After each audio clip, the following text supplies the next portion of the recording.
Ми продовжуємо ефір на телеканалі АТR. Мене звати Єлизавета Цереградська. Це програма «Саба». Ми продовжуємо наш ефір. Я пропоную спершу дізнатися, власне, що відбувається у світі в нашому міжнародному огляді.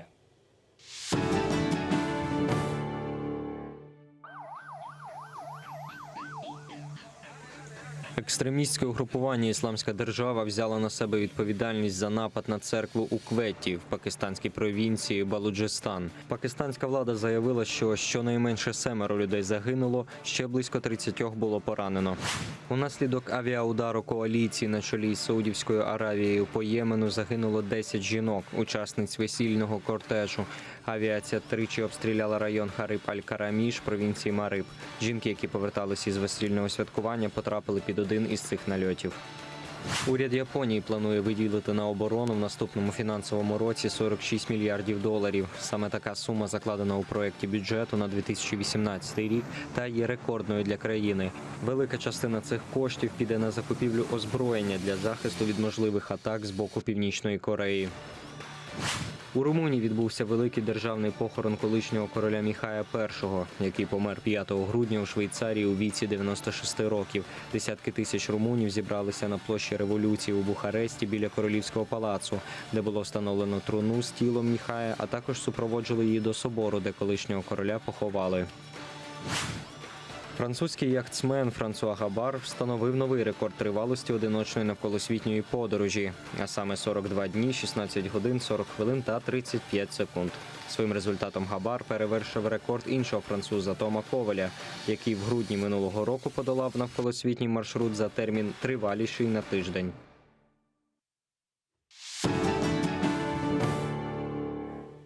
А ми вже готові вітати нашого гостя у студії. Це інвестиційний банкір Сергій Фурса. Доброго ранку, пане Сергію. Хочемо з вами поговорити про законопроект 7206, який має дуже голосну назву «Купуй українське, плати українцям». Його вже прийняли за основу, 241 депутат проголосував за нього, і це сталося 7 грудня. Більш того, ми вже обговорювали цей законопроект, втім, ще тоді, коли про нього ще не голосували, і його вже ЗМІ встигли охрестити як скандальним законопроектом. Давайте почнемо з такої загальної фрази. Хотілося б почути ваше ставлення в загальному до цього законопроекту. Як ви до нього ставитесь?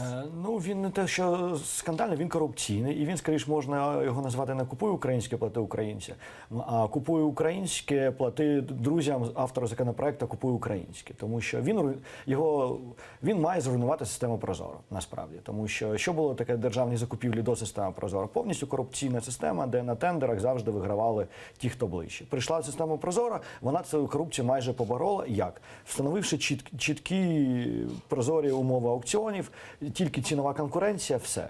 Що робить цей законопроект? Він руйнує основу системи ProZorro, тому що він каже, ні, цінова конкуренція – це не цікаво. У нас будуть окремі особи, які можуть платити більше, ніж найнижча ціна. Хто буде платити, ми будемо визначати, ми вам не скажемо як, але там буде треба кільканадцять довідок принести, і тоді ця людина, якщо вона доведе, що вона патріот, зможе на 40% дорожче продавати свою продукцію. Це руйнує систему ProZorro. І насправді оце 40% – це такий середній рівень відкату. Ми його на рівень законопроекту вже закладаємо. 43, якщо бути. 43, так, але... Я взагалі вже неодноразово говорила і в ефірі, що моєю улюбленою справою в підготовці до ефіру, особливо стосовно питання якихось законопроєктів, це є пояснювальні записки. Коли ти їх читаєш, я усім раджу насправді читати пояснювальні записки до законопроєктів, тому що це реально такий якийсь лакмусовий папірець усього закону, який пропонується. І «Купуй українське, плати українцям» не є виключенням, тому що я навіть зацитую, тому що це дійсно дуже гарно звучить. Цей законопроект ставить на меті створення сприятливих передумов для ефективного використання механізму публічних закупівель як засобу стимулювання розвитку вітчизняної промисловості та підприємництва. Дійсно, сформульовано прекрасно. Добре, нехай багато хто виступає проти цього закону, його критикує. Тим не менш, законодавець, він якось аргументує цей законопроект. Я хочу почути вашу, я не знаю, контраргумент, наприклад, навіть до до цієї цитати. Наскільки вона є нереальною або ж реальною? Ні, не можна бути аргументом проти такої чудової фрази. І цю чудову фразу можна супроводжувати будь-який законопроект. Звісно, ніхто не буде проти таких чудових фраз. Але це загальні фрази, це демагогія, з якою неможливо сперечатися, але й вона ні про що одночасно. Так? Тому що насправді тут от знов працює цей термін, що патріотизм – це останнє убіжище негодяя. Ну от реально, коли треба щось зробити, треба надіти на себе вишиванку і сказати «ми за Україну». І під цим гаслом проносити все, що завгодно. От те, що ви зараз прочитали, це гасло. Зокрема, у цій же пояснювальній записці дуже багато посилань на міжнародне законодавство. Приводяться приклади там інших країн, наскільки це все успішно. І нібито навіть стверджують, що насправді цей досвід є хорошим і міжнародна спільнота має також позитивно на нього відреагувати. Тим не менш, на вашу думку, як ви вважаєте, оцей законопроект, він може загрожувати асоціації з Євросоюзом? Ну, вже самі європейці сказали, що він протирічить угоді про асоціацію. Ну, тобто, він протирічить. Тому посилання на все, що завгодно, тут не працює, тому що він протирічить і умовам вступу до СОТ, і умовам асоціації з Європейським Союзом. Там дуже така складна формула розрахунків і все інше. Ну, тобто навіть звичайній людині, яка відкриває цю ж пояснювальну записку і намагається розібратися, що до чого, дуже важко. Давайте, можливо, ви нам зможете пояснити, навіщо такі категорії вводяться. Тобто там пропонується виділити там категорії товарів, робіт, послуг, якісь нові цінові критерії. Що ви можете про це сказати? Ну, тобто це що? Це є прикриття? Чи навіщо це робиться? Розумієте, от коли ми проводили приватизацію, там завжди писали якісь умови для того, щоб не провести приватизацію чесно. Там досвід роботи в Україні 10 років, якщо ви там маєте купити український завод, чи вас там маєте володіти футбольним клубом в Україні. Те саме це має заплутати. І що насправді от з цими довідками? Вони ж більше б'ють по малому і середньому бізнесу. Тому що, зрозуміло, навіть якщо ми там відкидаємо корупцію і цей нормований відкат, що якщо великий бізнес захоче, він збере 23 довідки, що він патріот. Але ніколи маленький і середній бізнес не виділить достатньо часів, якщо можна так сказати, для того, щоб зібрати ці всі довідки. І ці всі ускладнення, вони також відкидають людей, які просто не будуть розуміти, як їм приймати участь в цих тендерах. І насправді ніколи ж вони не приймали. Завжди там була така категорія решал, які займалися тендерами, які перепродавали продукцію того ж малого і середнього бізнесу. Оці от люди будуть розуміти, про що цей законопроект, інші не будуть. В результаті знов у нас є категорія, яка заробляє на цьому. Стосовно плюсів цього законопроекту, зокрема, один з авторів, це Віктор Галасюк, народний депутат від Радикальної партії, він стверджує, що щороку Україна купує імпортну продукцію за рахунок платників податків там понад 100 мільярдів гривень. Ну, якщо вдуматись, це дійсно дуже велика сума насправді, ще й враховуючи те, що це податки українців. І нібито цей імпорт вона може не купувати, а самостійно виробляти. Що ви можете сказати про це, наскільки це є реальним? Ну, по-перше, наскільки я знаю, десь 75% чи більше навіть тендерів виграють українські виробники. Тому що там цінова конкуренція. Уж якщо ми можемо в чомусь конкурувати, то в ціні. А створюючи корупційні умови, казати, через це побудується якесь виробництво в Україні, ну не побудується ніяке. У нас тут є приклад ланосів, так, яких виробництво зупинили. От була така історія. Зробили мита високі для того, щоб підтримувати вітчизняного виробника. В результаті, що відбувалося? Або купували дорогі іноземні машини, або їздили на ланосі, який ламався там на наступний тиждень. Тож от до цього приводить підтримка, така штучна підтримка вітчизняного виробника. Казати про те, що для якихось іноземних виробництв буде стимулюванням такий закон, ні, тому що, ну, по-перше, якщо ви плануєте тільки брати участь в державних закупівлях, ніхто для цього виробництво в Україні будувати не буде.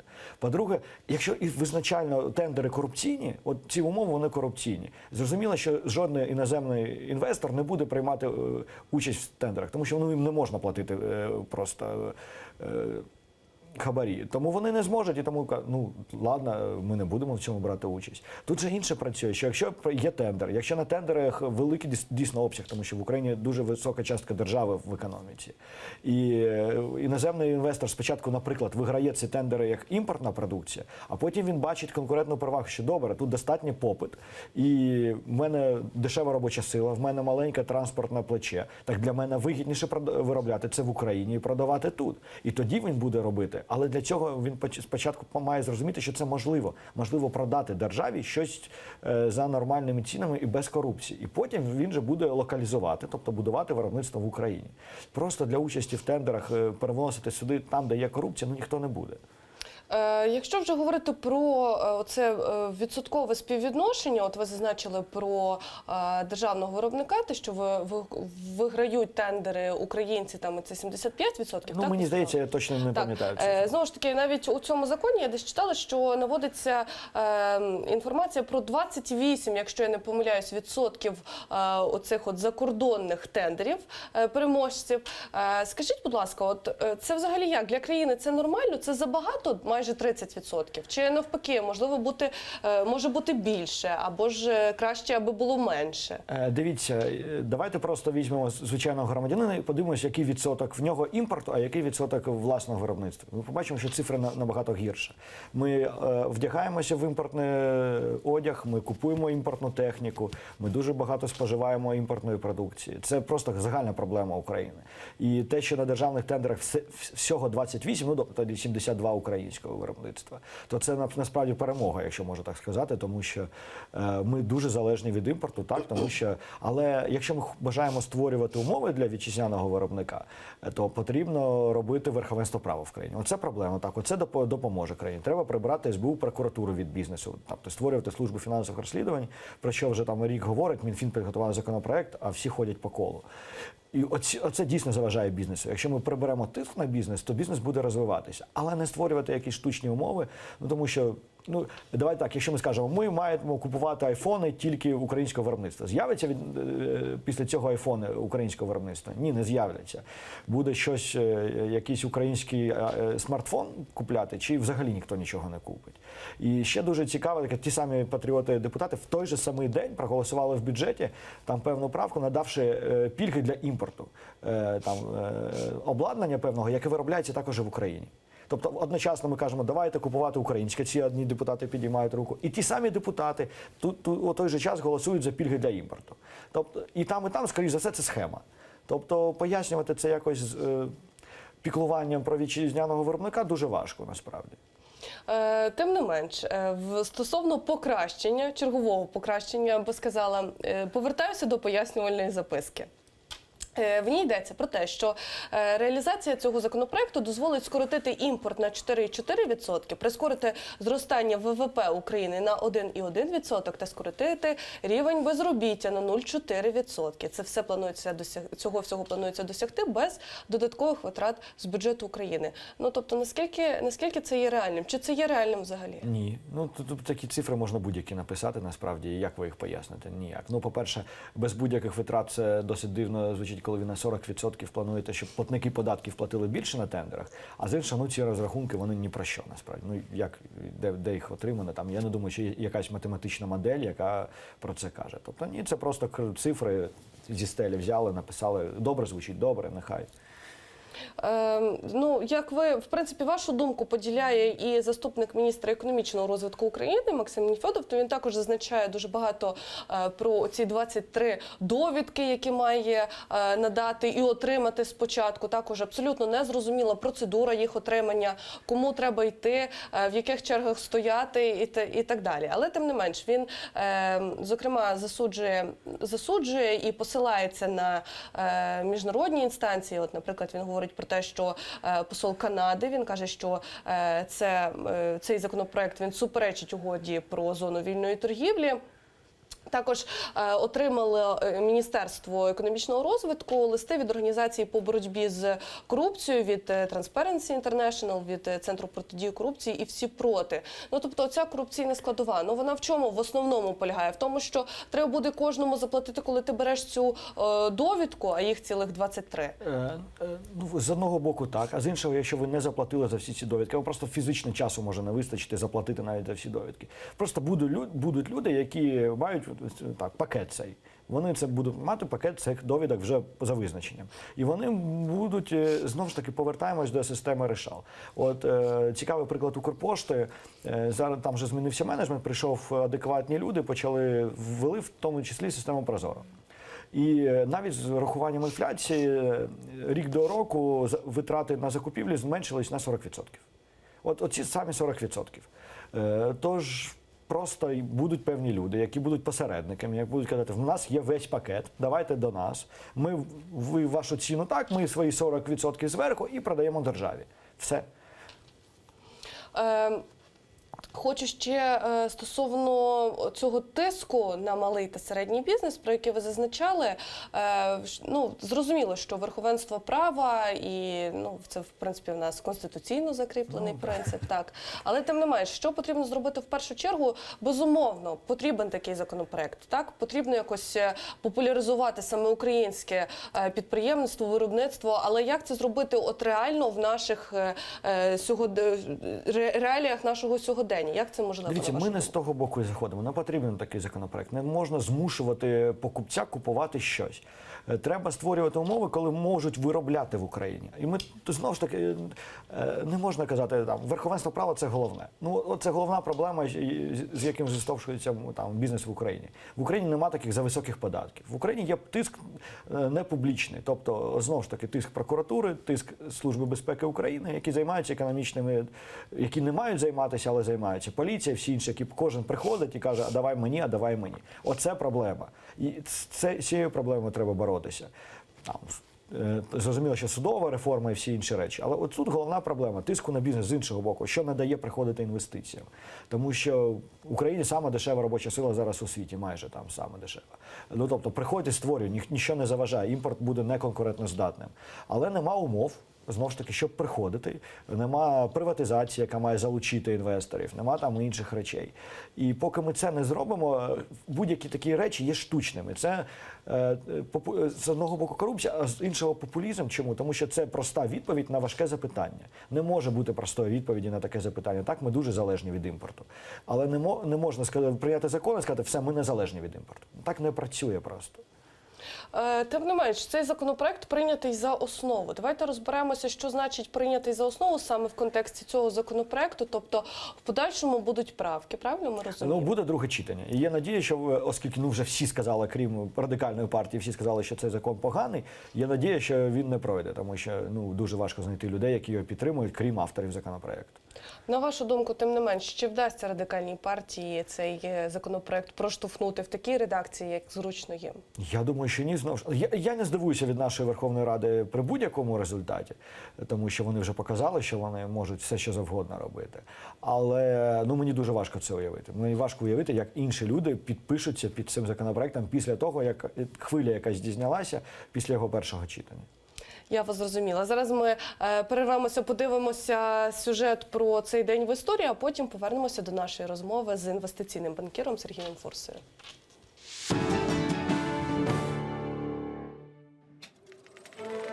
18 грудня 1940 року Адольф Гітлер підписав секретну директиву і план нацистського нападу на Радянський Союз. Війна, згідно з планом Барбаросса, мала початися у червні 1941 року і бути виграна протягом 2-3 місяців.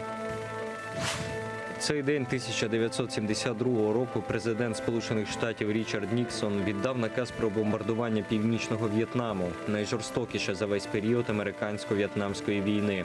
Операція тривала 11 днів і забрала життя 1600 цивільних людей. При цьому загинуло і було взято в полон 70 американських льотчиків. Тимошенко Юлія Володимирівна. Кількість голосів поданих за кандидата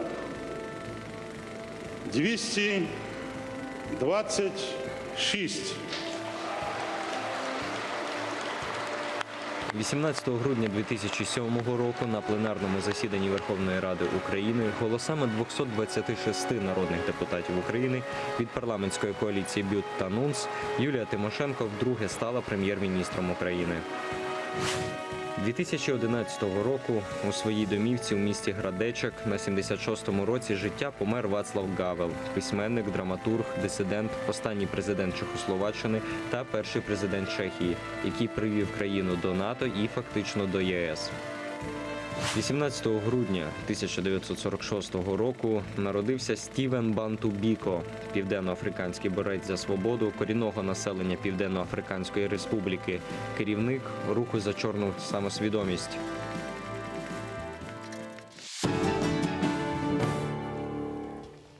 Отже, ми повертаємося до нашої розмови з інвестиційним банкіром Сергієм Фурсою. Пане Сергію, хочеться, знову ж таки, добігає кінця цей рік, вже прийнятий державний бюджет 2018. Знову ж таки, загальне запитання, але тим не менш, ваша оцінка цього державного бюджету, який прийнятий на наступний рік? Ну, бюджет – бюджет. Ну, тобто, бюджет – це кошторис. Там важко щось оцінювати. Знову ж таки, пройшовши Верховну Раду, він збільшився і по доходам, і по видаткам. Це створює певні ризики. Це вже створює певні ризики з огляду на того, що ми розуміємо, що рік передвиборчий. Ще буде популістичний тиск. І це досить ризиковано з точки зору курсу валюти, з точки зору просто витримання дефіциту бюджету, що дуже важливо. Поки що, наче дефіцит так зберігається, як 2,5%, але реалістичність певних там речей будемо дивитися на протязі року. Наприклад, Гройсман говорить про те, що я от не впевнена стосовно формулювання саме бюджет прориву, але те, що це бюджет розвитку, це я 100% впевнена, він про це заявляв. Ви можете охарактеризувати цей бюджет як бюджетом розвитку? Я просто не знаю, що таке бюджет розвитку. Знову ж таки, бюджет – це кошторис. Може бути там економічна політика розвитку і так далі. Так, в цьому бюджеті багато більше грошей на дороги. Оце я бачу, так. Ну, добре. Чи можна назвати це розвитком, я не дуже знаю, розумію, як. Ну, уряду треба продавати цей документ. Уряд його продає ось так, загортаючи цього. Я не можу казати, що це погано, тому що це робота уряду. Як вони продали дуже добре пенсійну реформу, наприклад, чи продавали медичну реформу, так що вдалося її провести. Тому нехай буде бюджет розвитку. Тим не менш, ми всі прекрасно розуміємо, що ми залежні від міжнародних коштів, від наших кредитів. Наскільки реально з цим бюджетом, наприклад, повертати борги? Це взагалі можливо? Ні, дивіться, це не проблема повертати борги за цим бюджетом. Тим більше, що в 2018 року тиск не буде такий високий. Високий тиск все-таки 19-20 роки. Знову ж таки, чим можна, давайте зупинятися на березі, от чому 2018 він не відзначиться таким тиском, на відміну від 19-го? Тому що ми, коли робили реструктуризацію державного боргу, то 19 рік – перший рік погашень. Тож наступного року ми там видаємо МВФ гроші, ще кудись, але гроші МВФ йдуть з резервів Національного банку. Це взагалі не питання бюджету, наприклад. Тому там є, звісно, боргове навантаження, але воно у нас не критично високе, воно високе, але не критично високе, і тому наступного року це не буде проблемою. Знову ж таки, якщо ми будемо залишатися в програмі з МВФ, якщо ми раптом повторюємо щось, що ми намагалися робити 2 тижні тому з НАБУ і так далі, і втрачаємо підтримку кредиторів, то вся наша макроекономічна стабілізація, весь наш економічний ріст, він закінчується в момент. Тобто там за півроку нічого вже не буде. І які наслідки? Ну, які наслідки? Це знов наша локальна українська економічна криза. Ну, тобто що? Це курс долара? Ну, це падіння, давай так, це перш за все падіння економіки. Це падіння, так, падіння курсу національної валюти як результат від цього. Але це загалом там саме по собі там динаміка курсу валют, це курс валют це температура, так? Але температура тіла. От погано буде тілу, так? Тому що знову ж таки, ну і так, напевно, наступного року ми залишимося без притоку інвестицій, тому що всі будуть боятися виборів. Але з огляду, так, принаймні, підтримка кредиторів якось буде утримувати нас у цьому положенні. Тому що цього року нам дуже пощастило з цінами на сталь, наприклад. Тому що ми починали рік в одних умовах, закінчимо ми в набагато кращих умовах. І курс валюти, який був стабільний, навіть гривня укріплювалась майже весь рік, це свідчення динаміки саме на світових ринках. Чи буде така динаміка сталою, чи довго вона залишиться для нас підтримуючим, ми також не знаємо. Тому тут визначальним є те, що ми маємо залишатися в програмі з МВФ. залишатися в програмі з МВФ – це виконувати певні зобов'язання, зокрема, і навіть в контексті цього я хочу вас запитати стосовно того, як міжнародна спільнота все ж таки реагує на певні пункти видатків, розтрат. Саме ні для кого не секрет, що Верховна Рада тепер отримує зарплатню, народні депутати, таку саму, як Кабінет міністрів, наприклад. І це, якщо я не помиляюся, 18 тисяч, ще плюс до цього надбавки, премії і так далі. І таких моментів насправді дуже багато. Тобто вони нібито і не надто суттєві, але тим не менше. От як можна охарактеризувати з позиції міжнародного ставлення до нас? Ставлення, що це замала зарплата. Тому що якщо ми бажаємо, щоб в наступний парламент прийшли нормальні люди, ми маємо розуміти, що от ця зарплата народних депутатів, якщо ми приїдемо в метро, вона десь посередині між водіями Uber і стриптизерками в київських клубах. От ми і отримуємо десь таку якість парламенту між водіями-таксистами, які знають, як керувати країною, і стриптизерками. Тому зарплата має бути набагато вища. Тому що якщо ми розуміємо, кого ми хочемо там побачити, ці люди не прийдуть на таку зарплату. Ну просто тому, що вони зараз вже отримують набагато більше, працюючи у приватному секторі.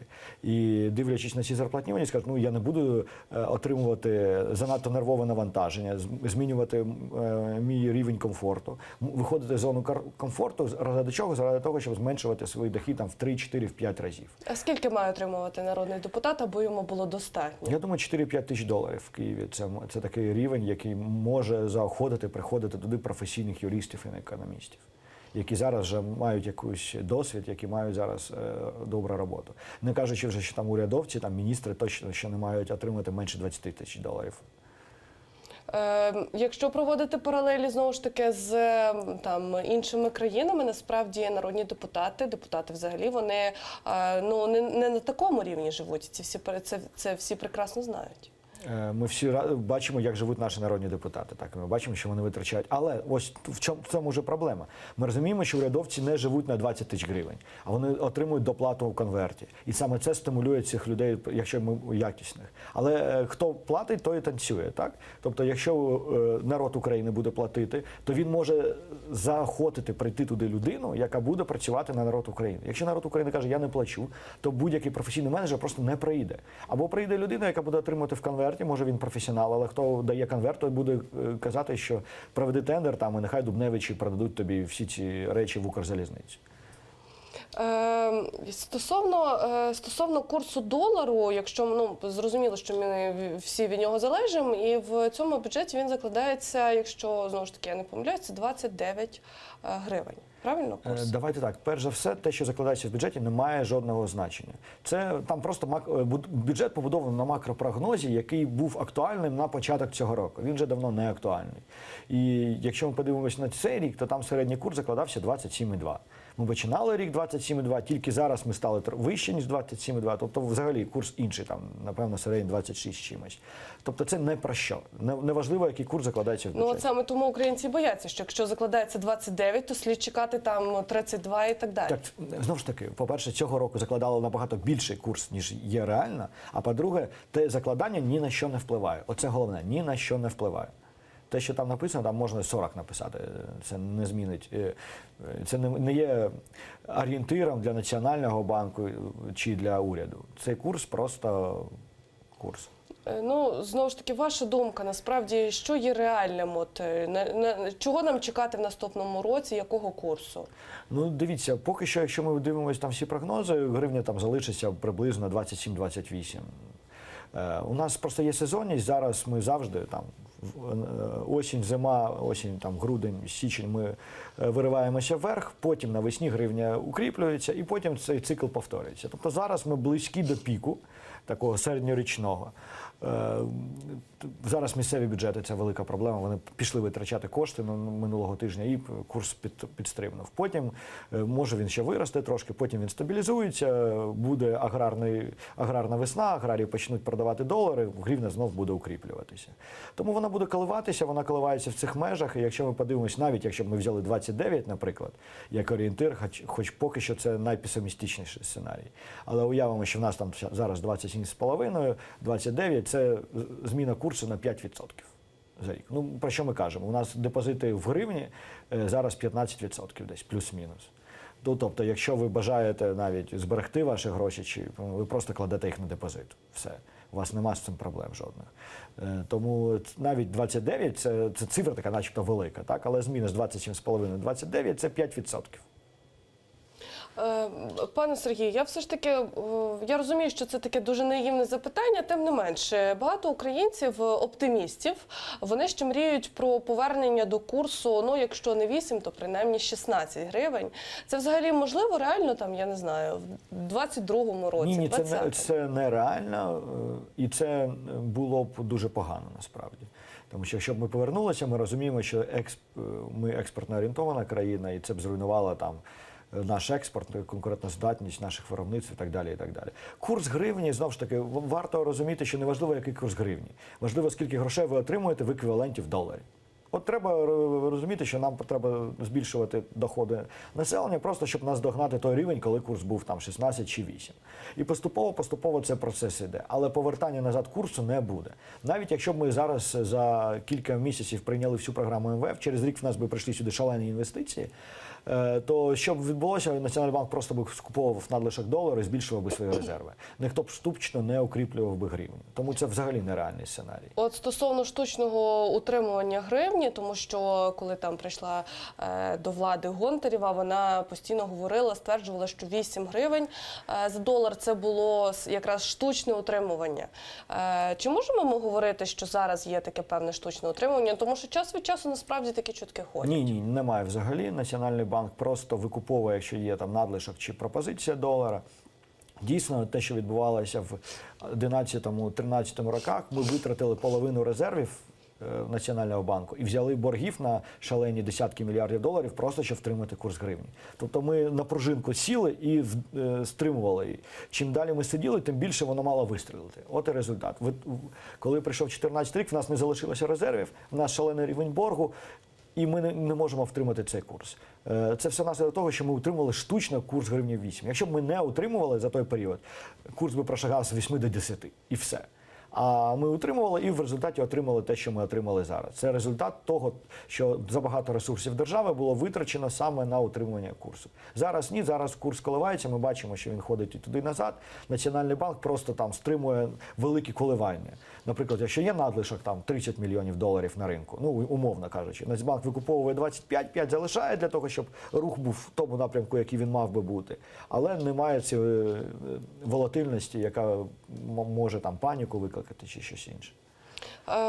Ну, давайте ще поговоримо про таку дуже популярну тему, принаймні всі про неї говорять, це, звісно, біткоїни. Тому що, от, наприклад, курс біткоїна, він перевищив 20 тисяч доларів. Наскільки взагалі є майбутнє біткоїну в Україні? Чи це реально, чи це просто те, що ми там читаємо у Фейсбуці, що відбувається? Це бульбашка. Рано чи пізно вона вибухне.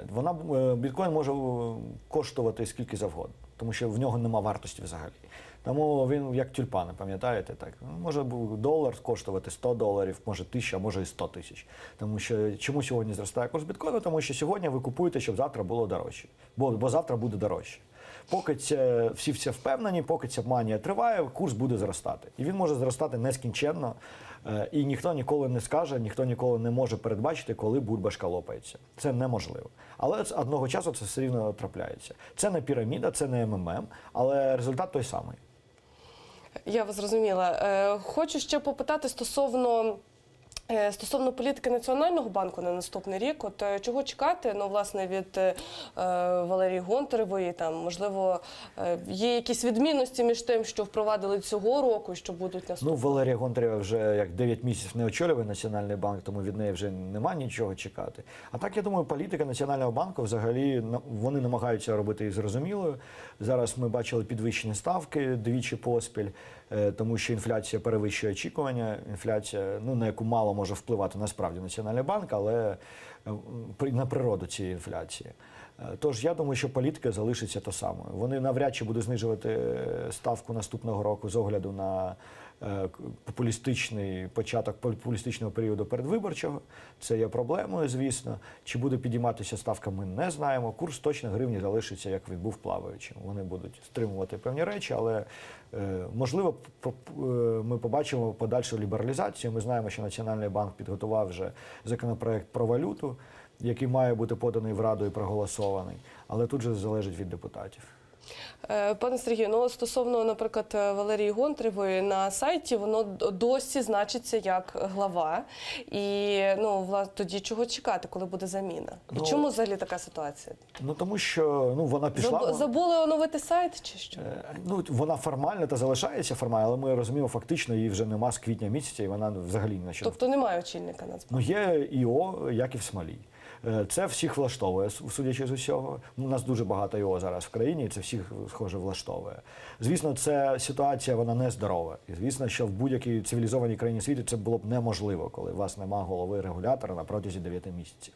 Але це питання до президента і парламенту, це він має вносити кандидатуру. Напевно, він думає, що нащо мені щось зробити, якщо мене зараз все влаштовує. Ми всі чекаємо, звісно, коли. Але я думаю, що коли знадобиться справжній голова Національного банку, коли буде готовий компроміс з МВФ, тобто коли ми виконаємо умови МВФ, оскільки ми зараз не виконали забагато умов, то навіщо я буду зараз вносити, логіка президента, напевно, така. Мене все влаштовує, навіщо я буду вносити якусь людину, торгуватися з парламентом про щось їм за це давати, щоб вони проголосували.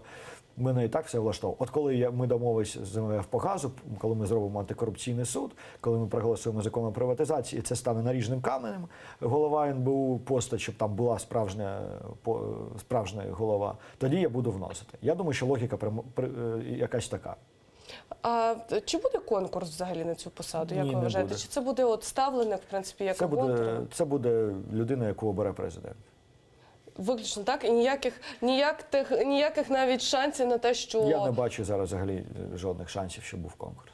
А цей конкурс взагалі варто проводити? Чи навіть немає сенсу говорити про це? Що тут можна не говорити про це, тому що насправді це досить така чутлива тема, і конкурс на голову НБУ ми можемо побачити забагато популізму там. Тож я не думаю, що тут потрібен конкурс. Я вас зрозуміла. Пане Сергію, ми дуже дякуємо вам за ваші коментарі. Це все, про що ми встигли поговорити в цю годину. Інвестиційний банкір Сергій Фурса з нами сьогодні говорив про наші перспективи в наступному році, зокрема про державний бюджет, про певні законопроекти. Ми зараз закінчимо ефір телеканалу АТР, після чого об 11-й новини. І, як я вже говорила, ми слідкуємо за розвитком подій. Тобто, аби знати більше, дивіться телеканал АТР. Крим тут.